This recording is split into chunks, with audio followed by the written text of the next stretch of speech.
You got any sound on? Oh, yeah, why not? Yeah.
Good afternoon, everyone. It's a great pleasure to see you back, and welcome back to our festival, all the festival goers. Good to see you again. I'm John Selgren, Executive Director of Place for Dorset Council, and it's a great pleasure to welcome you to our second session of the Festival for the Future 2021. We've got a range of interesting things to show you this afternoon, and as you'll notice, we've come inside the BattleLab here at the Dorset Innovation Park in Winfrith, and I've got a number of guests to introduce you to this afternoon. I know that during the morning you had a fascinating range of projects and had insights into a range of things that we've been doing as part of the festival. And this afternoon we've got a very strong focus on particularly the defence sector and security and the things that they've been doing here at the Innovation Park in Winfrith. But firstly, we'd like to show you a very short video.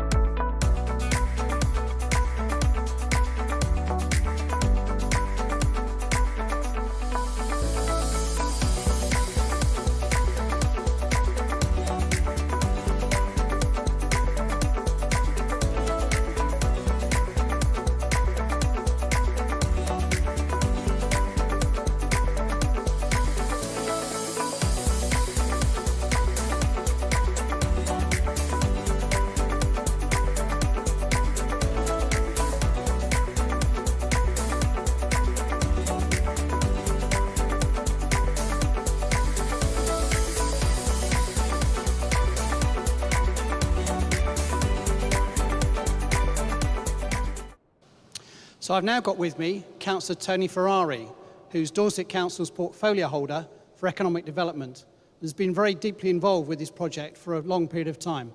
Tony, talk to us a little bit about the expectations of the BattleLab. Well, on one level, the expectations of the BattleLab is exactly what you see here. Dorset established an enterprise zone for developing new business opportunities in the county, and we're set within a context of centuries of established military relationships with the ranges and all sorts of other military activity across Dorset, which the council then upgraded with adding the technology components of our 5G infrastructure into the park. So on one level, we've brought together all of those historical strands to produce this fantastic facility here. But on another level, we don't want to know what we're producing here. The wonderful part about this exercise is that we're producing an opportunity for new schemes, for new working relationships between the private sector, the public sector and local government to work together to bring forward a whole new set of outcomes for the defence community. Thank you. Thank you, Tony. And it's a great pleasure I've got to have a look at some of the projects that we've got here that have already started to take place. The BattleLab office, which is next door to this building, is still being finalised and completed, but the workshop has been completed for some months now, and already that's provided a number of opportunities for businesses to come and work with the MOD and test some of the technology. So I'd like to show you a bit of that now. Tammy, lovely to see you. You're one of the companies that are based on the site. Talk to us a little bit about what you've been doing, and in particular, this fascinating thing stood behind me. Hi there, and thank you. Yes, so we're from Intrepid Mines, as it says on the screen.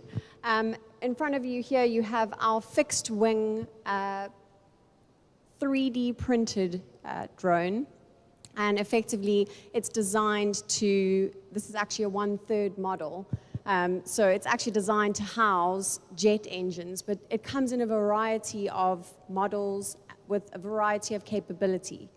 And effectively, as you can see on our video, it's shot off a clip and with multiple Wraith drones. They're 3D printed, as I said, so that they're relatively inexpensive, so one of them will get through. And they shot off this clip and they form a swarm formation, and it has intelligent software on board as well, which forms something called chaos swarming, and that is a counter capability in order to stop any form of prediction from the enemy, to let them predict what our swarm will do. Thank you so much. Pleasure. Great. It's It's wonderful to have Intrepid Minds here as one of the companies that's very recently located onto the Innovation Park, and we hope, Tammy, that others will follow you and want to work with you and the MOD. Having said that, as I said to you, this project's all been about collaboration, about civilian forces, civilian companies, and the MOD working together, and what better way to demonstrate that than a man in his military uniform. So introduce yourself and tell us about the piece of technology that you're stood in front of. Thank you. Good evening. I'm Private Lewis from CLR, Commander Logistic Regiment. Today I have with me the TRV 150. It's mainly used for resupplies, ammunitions, water, food, medical supplies as well. It can reach to speeds of 30 meters per second, fly over 70 kilometers in distance as well, and go reach a height. Depends on the regulations as itself. Here, it can carry 68 kilos in weight. At the moment, we are working on like swarm system where we can launch multiple vehicles in different terrains, i.e. in Norway, in America, in California. We did a few tests. So we can work like in different environment, in the harshest environment, which these vehicles are gonna be used to reduce the amount of manpower on the ground. So just in case there's like a casualty and it's need to get medical supplies or whatever in harsh environment, quickly, fast, and safe. These are what we using to get in quick time and safe as possible by reducing manpower and putting more people in risk. Yeah. Fantastic. Thank you very much indeed. Absolutely amazing. And if you just come down sometime and have a look at some of this technology, it is truly remarkable. So thank you ever so much. And to move on to another one of Intrepid Minds' project, Adam, I've known for a while now, part of the Intrepid Minds team. And again, Adam stood in front of a fantastic piece of technology that you've been working on. So tell us all about it. Thanks, John. So this particular drone is our Steiner drone. This is one of the larger ones that we've currently got and are prototyping this with the Army, currently up in Yorkshire. And then it's going to be brought down to Dorset in order to go through its final trials and hopefully go into production. The drone itself comes in 4-blade and 8-blade configuration and is designed to both launch and recover on the move. So as the truck is moving down the road, it takes off, it goes and does whatever it needs to do, and then it returns back and everything is mobile. There is no stopping the force. Within the actual setup, as we've got it here, everything like other drones is refrigerated, so we can do bloods, we can do medical supplies. But as the drones get bigger, and like this one in particular, we're looking at how can we actually get the body out of the fight. And this particular drone is able to carry in excess of 100 kilos. And unless they're a bit like me, then you can usually tend to pick them up. So we're already running trials up in Yorkshire, as I've already mentioned, around picking up people and being able to deposit them in a safe place where they can get urgent medical attention.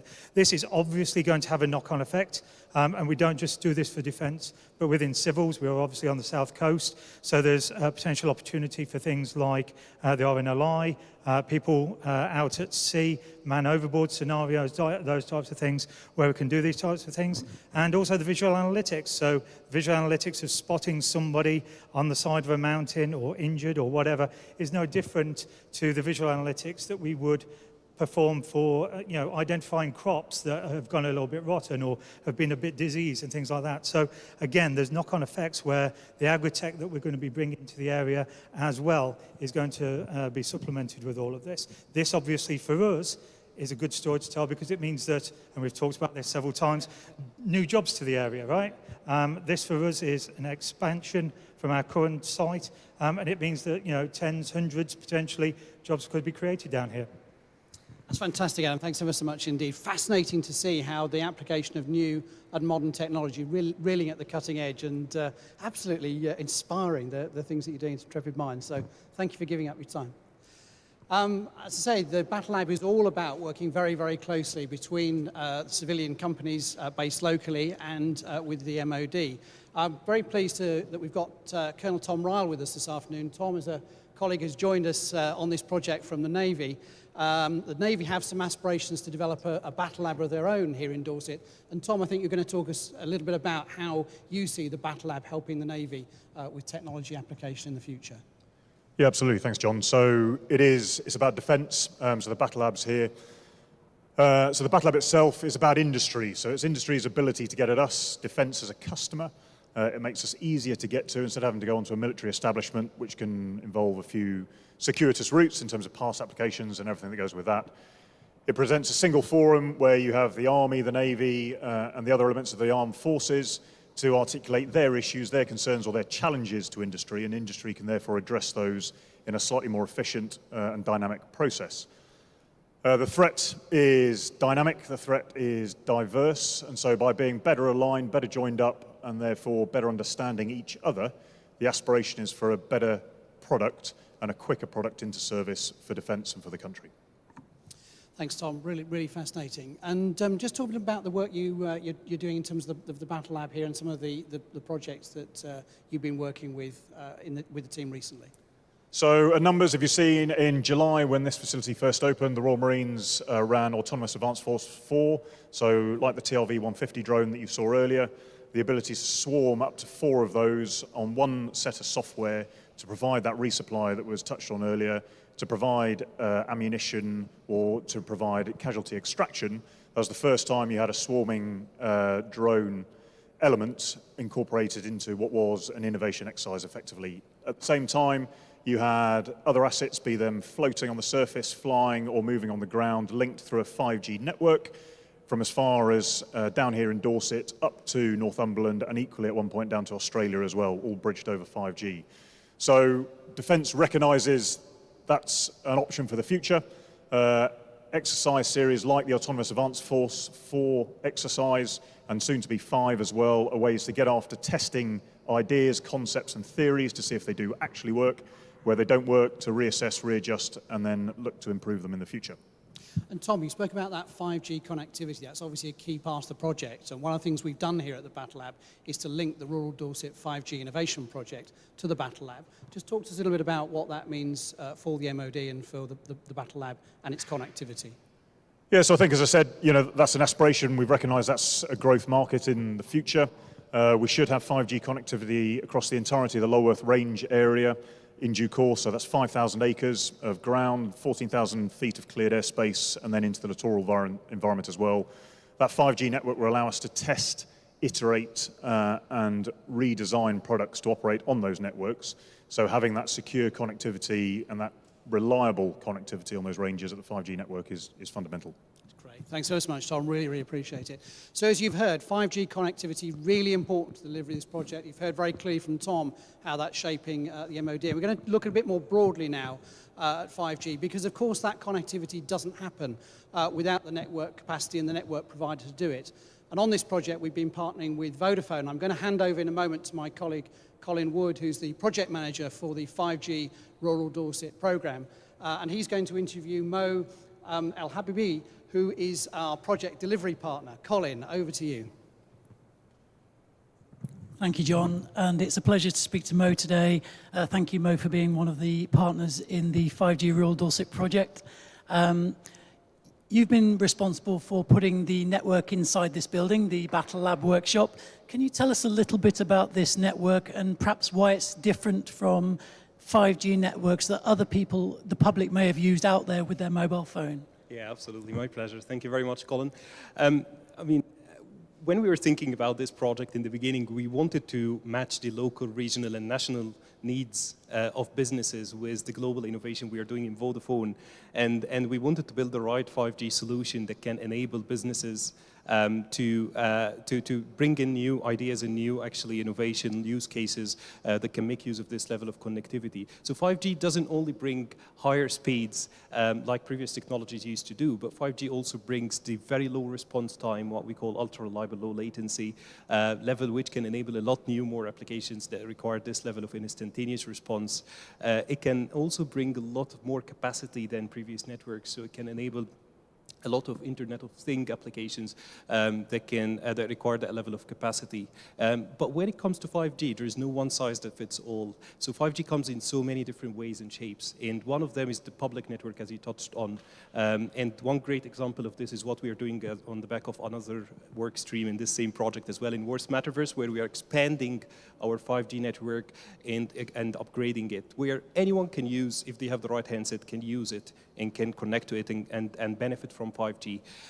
Other ways of 5G is through dedicated networks. So these are the likes of networks that we build specifically, like in hospitals or universities or in airports, as an example, because they target deep indoor locations, or they target difficult locations that we were not able to provide connectivity on, and then enable on the back of this a lot more use cases that were not possible.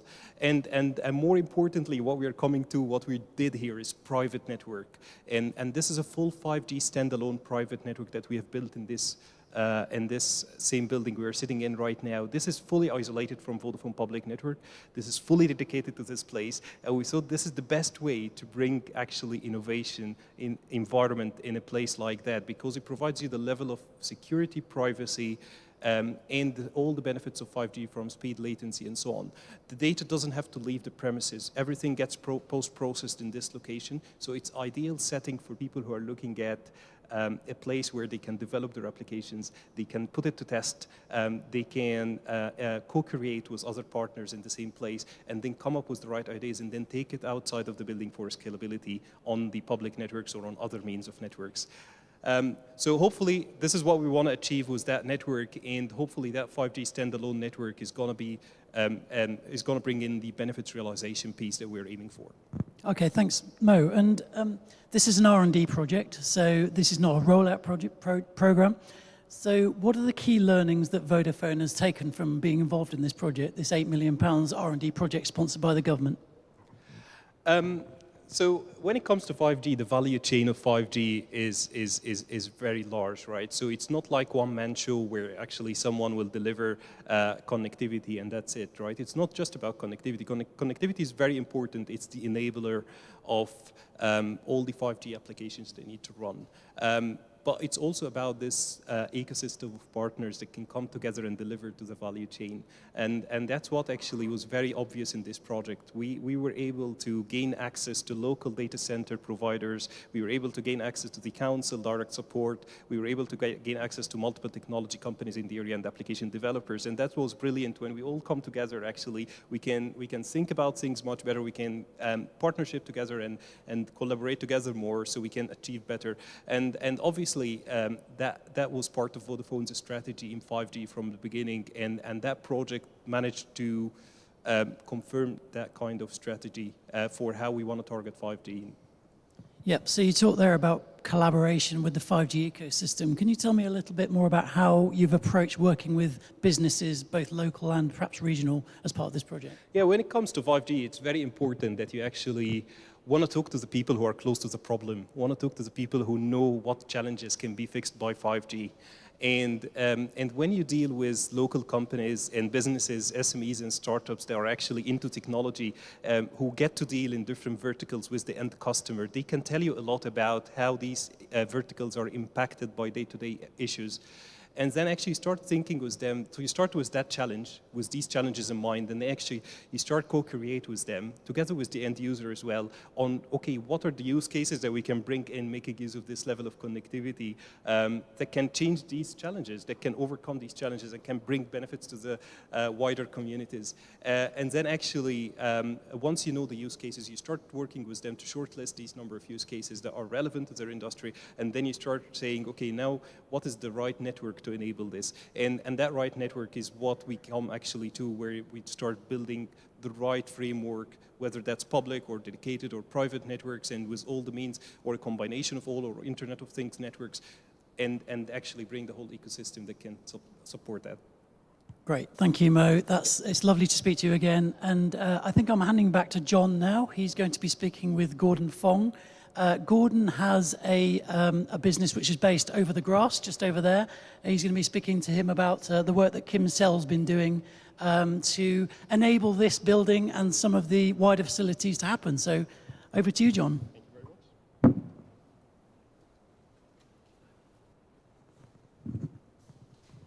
Thank you, Colin. As you can see, we do need the microphones in this large, echoey BattleLab workshop. As Colin said, it's a great pleasure. I've got Gordon Fong with me. Gordon's been working on the park for a long time, so it's one of the people for whom I'd say what Gordon doesn't know about working on the park isn't worth knowing.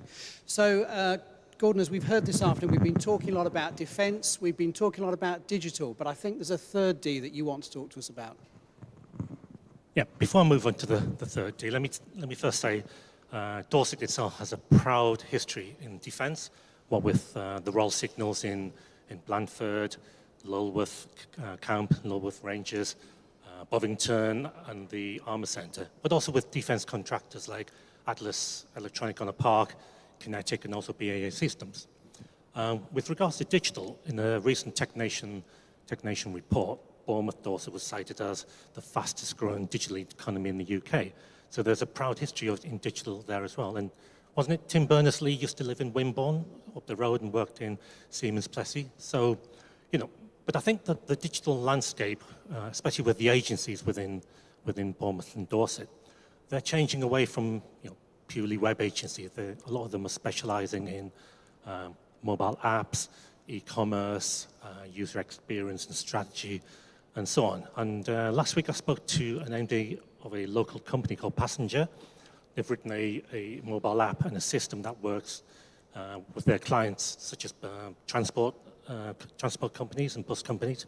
So their app looks at data, provides a brilliant, engaging user experience, and it works with live information, monitoring, and so on. And I think data is the next step, to work with digital and defence. And what with smart cities, the Internet of Things, there's a huge amount of data that we can work with and use. And with that, with that amount of data, we can make the UK a safer place to be, but also more efficient, by having the right people. I know there's one of our clients in law enforcement. They are crying out for data scientists, data architects, data engineers, and I think with those people working in defence, as well as in fintech and so on, this could be a really massive opportunity for Dorset. So digital data defence is where all three could really come together within a Dorset Innovation Park and make a massive impact for the local economy. Thanks, Gordon. You've certainly reminded us what a long and rich heritage in Dorset we stand in with the digital economy. And I understand that one of the things that you've been doing is setting up a 3D partnership. Could you talk to us a little bit about that partnership and the work you're doing? Yeah, it's I guess working with other companies on the park to promote the fact that it's not just digital is not just the creative sector. It can be the kind of number crunching and the kind of things that happen over in Cheltenham and the Golden Valley. But I think we do kind of compete slightly with there, but actually Dorset is a much better place to live, work and play. So hopefully those people can come here. It's great. Thanks ever so much, Gordon. And I'm now going to welcome back the other guests that we've had with us this afternoon for this session. They're going to join me as part of a panel, and this is your chance in the audience to put questions to us. We've got a live audience actually in the workshop this afternoon with us, but more importantly, we know we've got many more of you online, so please don't be shy. Please put your questions in. We've got all of the range of technology going. We've got Slido, and in a moment I'm going to show you a little bit of new technology that we've been loaned for this session, and I hope you'll use that as well. I've got a question which somebody just asked me earlier as we were walking around, and this one, Tom, is for you, if I may. So obviously, you said earlier just how important 5G is to the military. But in terms of moving forward, where do you think the challenges for the future lie, and what are the things that we've really got to make sure we benefit by having the BattleLab here in Dorset? Thanks, John. So I think we need to be agile. The threats that we face are diverse, they're dynamic, and they're unpredictable. So I think by exploiting all of the benefits of 5G that you heard earlier over there. I think we need to be able to come up with an agile response. We need to collaborate with industry and with the commercial sector to ensure that we've got the best capability in the hands of the user as quickly as possible ahead of the threat that could be confronting us. Thanks, Tom. And we've got Cecilia with us, who's the chairman of the Dorset Lab, who you met earlier. And Cecilia, I'm going to ask you, if I may. Clearly, the defence and security sector is important to us here in Dorset and to our economy. Just give us a LEP perspective on that issue, if you could, please. Well, good afternoon. Yes, as we said this morning, a lot of this is about collaboration and using the technology that we find in different sectors. If it's the medtech sector, the fintech sector, and basically ensuring that we're able to build a cluster within Dorset in order to be able to deliver. Now, this morning I was also asked about the rural nature of where we are, but actually, you look around you, the tech that you've seen here today, does this look rural to anybody? Clearly not. This is really at the cutting edge, and that's where Dorset really wants to be. We need to bring in investment to make that happen. We have to work with SMEs, innovators to make that happen, and that's part of what the LEP will bring here. And also, we need to develop the skills. We need to bring through, either bring in people or train our local students in order to be able to deliver what these businesses are going to need to thrive and grow in Dorset. Thanks so much, Celia. That's really, really good to hear. I did say to you we're going to introduce you to a piece of technology, just to show that we're really role modelling the festival here. This piece of technology has been lent to us by a company called Latvian, and we just thank you for doing that. I'm going to have a go at this. I'm told that if you talk into the top, I can be heard. I'm hoping that's the case. Yes, it is.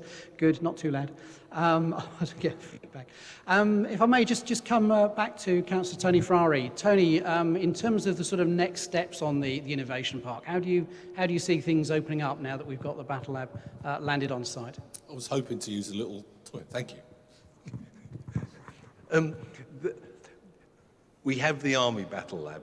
That supports a level of defence coordination with the private sector and local government. The next thing we hope to bring forward is the Navy BattleLab, to take that forward into the Navy environment. But the purpose of the place is to build a cluster, not an individual facility, not an individual unit. And so what we want to do is to bring a place in Dorset forward that has a broad range of capabilities to support innovation in the defence sector, but across security and other areas of technology. And that there's a long list of interested areas that we'd like to pursue. Thank you.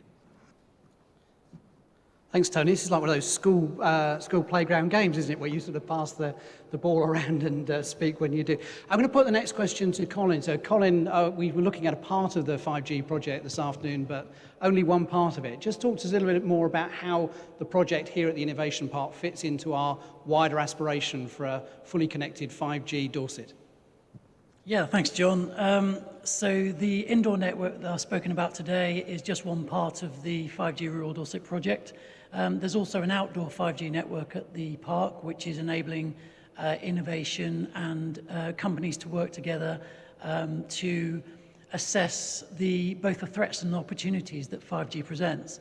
But the Dorset Innovation Park is just one of our test beds. There are 5 in total. They cover areas as diverse as agri and aquaculture. They cover leisure and business uses. And there's even a part of the project that talks about looking at using sensors in the cliffs around the Jurassic Coast to monitor land movement, because cliff falls around here are a frequent and hazardous occurrence. So if we can use the connectivity that 5G represents, and we can stack lots of different use cases on top of each other to make those networks perform in multiple purposes, then it starts to make sense commercially to have 5G in very rural areas like Dorset. Great, thanks so much, Colin. And Gordon, I'm going to come to you, if I may. So you're a great advocate of building business-to-business networks. So again, that's a key facet of what we're trying to do here on the park. So again, perhaps you just give us your reflections, having been on the park for some time, about how we're building that wider community based on the use and application of technology in a defence and security setting. I think the first thing is to, like what we're doing now, invite more people to the park so they can see what's inside these you know, a lot of people from the local community may think this is a walled-off area, and whatever happens behind the wall, we don't get to find out.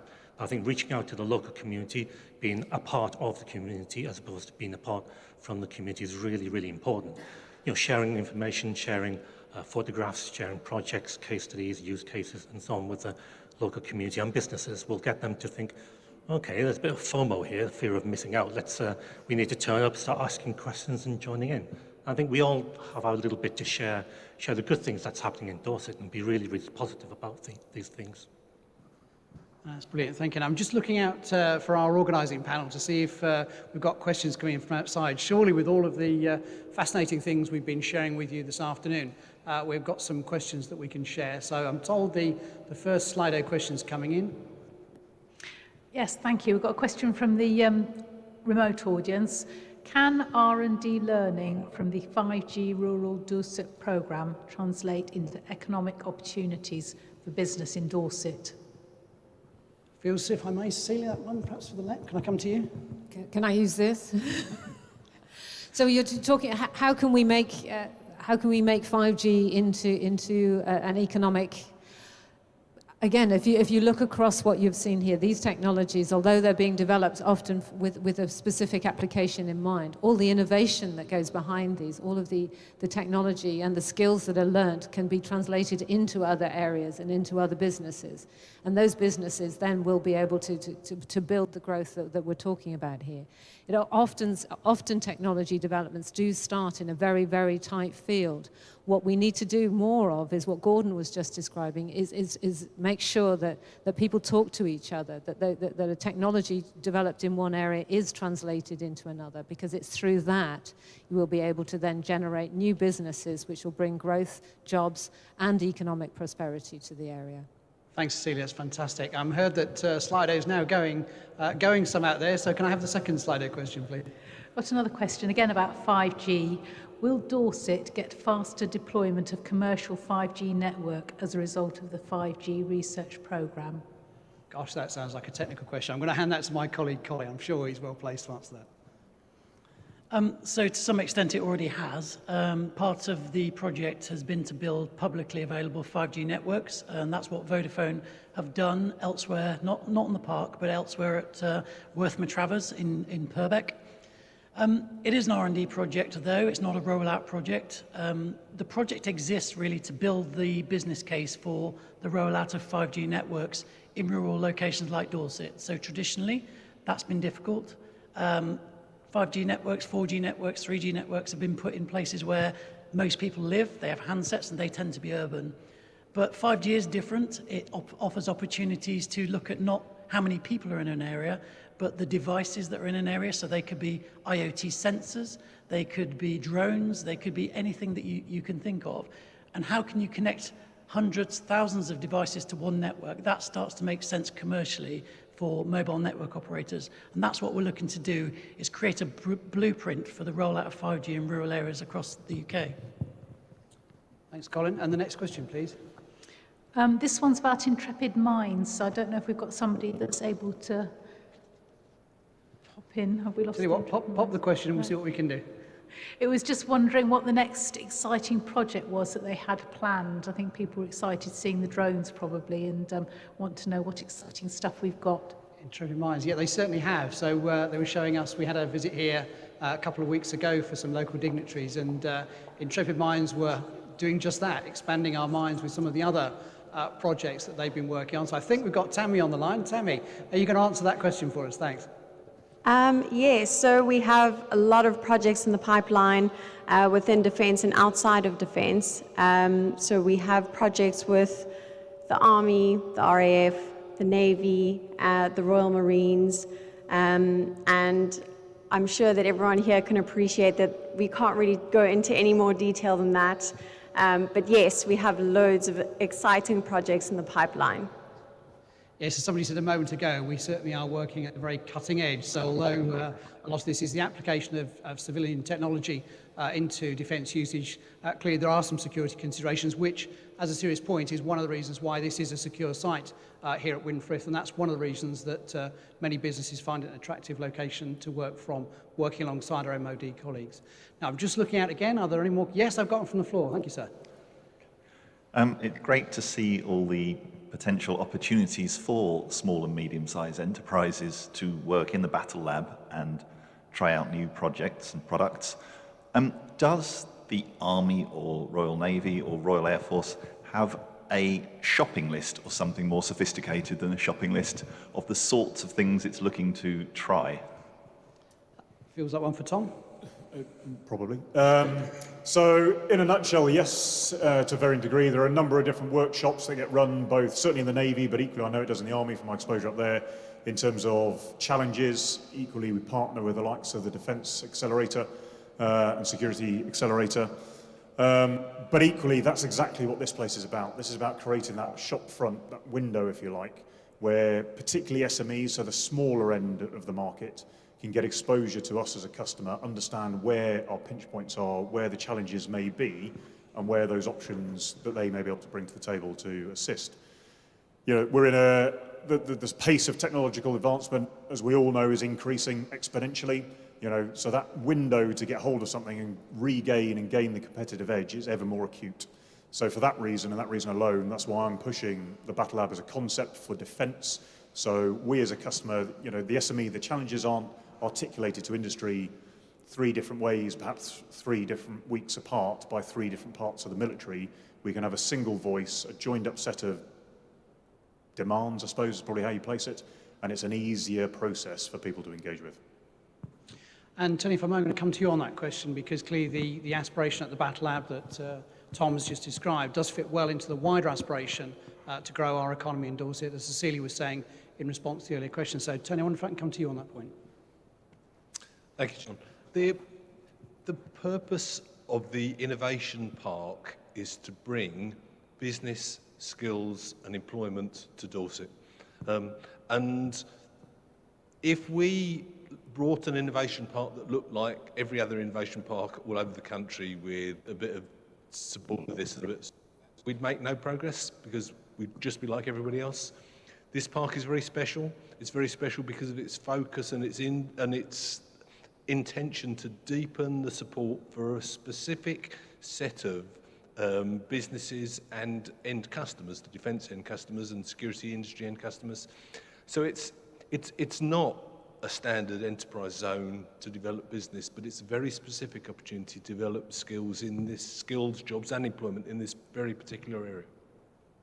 Thank you. Great, thanks so much, Tony. And I think that's perhaps a very fitting note on which to draw this session for the Festival of the Future together. And thank you for tuning in. Thank you to our guests who've given their time, particularly those companies who've demonstrated some of their projects this afternoon here at the workshop at the BattleLab. And I hope that's given you some real inspiration as it has to me. Tony, your closing thoughts. Thank you, John. I hope you found this as interesting and thought-provoking as I certainly did. We move on tomorrow to our very special Dorset project to develop skills and capabilities for children with special educational needs, and that's at our unique project where we've purchased a private sector school and we're opening a school with technology support for the skills of the future for a very different community of end users. Thank you. Thank you, Tony. And thank you all for tuning in this afternoon. That ends the broadcast from the Innovation Park, and we do hope you'll tune in to the rest of the sessions that we've got for you during the course this week. There are a number of really exciting ones to come, so if you enjoyed this afternoon, do come back again later in the week. There's lots and lots to dip into and expand your thoughts and your horizons in what is a fascinating area. Thank you. And if I could just...